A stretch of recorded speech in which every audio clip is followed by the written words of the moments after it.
আমি প্রথমে আপনাদের কাছে ক্ষমা চাচ্ছি। আমাদের মাহফুজ বলেছে আমাদের ব্যর্থতা আছে, ভুল আছে। আপনাদের প্রতি আমাদের অনেক অনেক অনেক বেশি দায়িত্বশীল হওয়া উচিত ছিল। আমরা চেষ্টা করেছি, চেষ্টার মধ্যে ঘাটতি ছিল না, কিন্তু আমরা কাজটা করতে পারি নাই। আজকে থেকে 1.5 মাস আগে আজকে এই যে এমদাদ আছে, আরো কয়েকজন ছিল প্রধান উপদেষ্টার ওখানে, তারা যখন রাত্রে এসেছিল আমি খবর পেয়ে সাথে সাথে ছুটে গেছি। আমি ওনাদেরকে নিয়ে প্রধান উপদেষ্টার কাছে গিয়েছি এবং উনি এখানে এমদাদ আছে বলবে উনি কতটা আন্তরিকতার সাথে বলেছেন যে সবার চিকিৎসার ব্যবস্থা করবেন, সবকিছু করবেন। আমাদের অবশ্যই ঘাটতি ছিল এবং আপনারা যেখানে বসে আছেন এটা আমাদের মোটেও ভালো লাগছে না। আমাদের জন্য এটা হৃদয় বিদারক ঘটনা। এবং আমরা এই যে আজকে ফরিদা আপাও ছুটে আসছেন, আমাদের যে নতুন স্বাস্থ্য উপদেষ্টা, দেখেন আমরা তো একটা জিনিস ফিল করেছি যে আমাদের ঘাটতি আছে। উনি আমাদের বিশেষ সহকারী স্বাস্থ্য মন্ত্রণালয়ের প্রতিমন্ত্রীর দায়িত্বে আছেন। উনি আমাদের যে পিজি হসপিটাল আছে এটার প্রধান হিসাবে ছিলেন, অনেক বড় একজন ডাক্তার। আমরা আমাদের যে ব্যর্থতা আছে, আমাদের যে ঘাটতি আছে, সেখান থেকে আমরা শেখার চেষ্টা করছি। এটা তো একটা প্রমাণ যে আমরা ওইখানে স্বাস্থ্য মন্ত্রণালয়ে একজন ওনার মতো একজন অভিজ্ঞ ডাক্তারকে বসিয়েছি। আপনারা যে রেগে আছেন, আপনারা যে কষ্ট পাচ্ছেন, ক্ষোভ পাচ্ছেন, এটা খুবই স্বাভাবিক, খুবই স্বাভাবিক।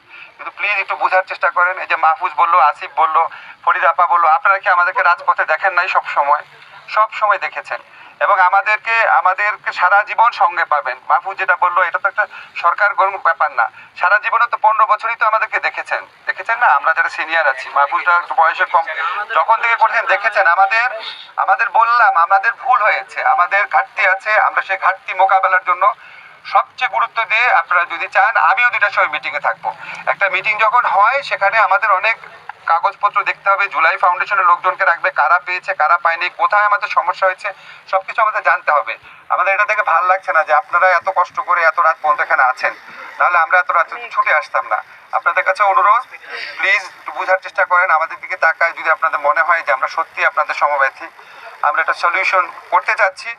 মাহফুজ যেটা বলো ডিসেম্বর একটু বেশি সময় বলেছে, হয়তো তার আগেও করে ফেলতে পারবো। আমরা কিন্তু কিছু কিছু ক্ষেত্রে করেছি। আপনারা আমাদের উপর আরো কিছুদিন বিশ্বাস রাখেন। আপনারা আগামীকাল 2টার সময় আলোচনা আসেন। আমাদের একটা কংক্রিট যদি রূপরেখা যদি না পান, তাহলে আমরা লিখিত দিব এবং এটা একটা চুক্তির মতো হবে। আপনারা প্লিজ কথা শুনেন। আপনাদেরকে এখানে দেখে আমাদের ভালো লাগছে না, কষ্ট লাগছে, মনে দুঃখ লাগছে দেখে আমরা এসেছি। আমি টেলিভিশন অন করে রাখছি, যেখানে লাইভ দেখাচ্ছে আমি দেখছিলাম। আমি আপনাদেরকে রাস্তায় রেখে তাহলে আমাকেও সারা রাত এখানে থাকতে হবে। আপনারা একটু আমাদের অনুরোধ শোনেন, আপনারা যান, ভিতরে যান। আমরা কালকে যে কথা দিচ্ছি আমরা আমাদের কথা রাখবো। যদি আমরা কথা রাখতে ব্যর্থ হই, এরপর আপনারা যা করবেন সেটা আমরা মাথা পেতে নেব। কিন্তু আপনারা দয়া করে এখন ভিতরে যান। কালকে 2টার সময় যে মিটিংটা হবে, আপনাদের প্রতিনিধি দেবেন।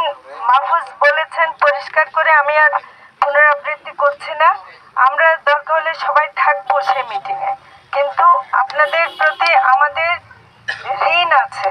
আপনারা যে ত্যাগ স্বীকার করেছেন সেটার বিনিময়ে তো কিছু হয় না।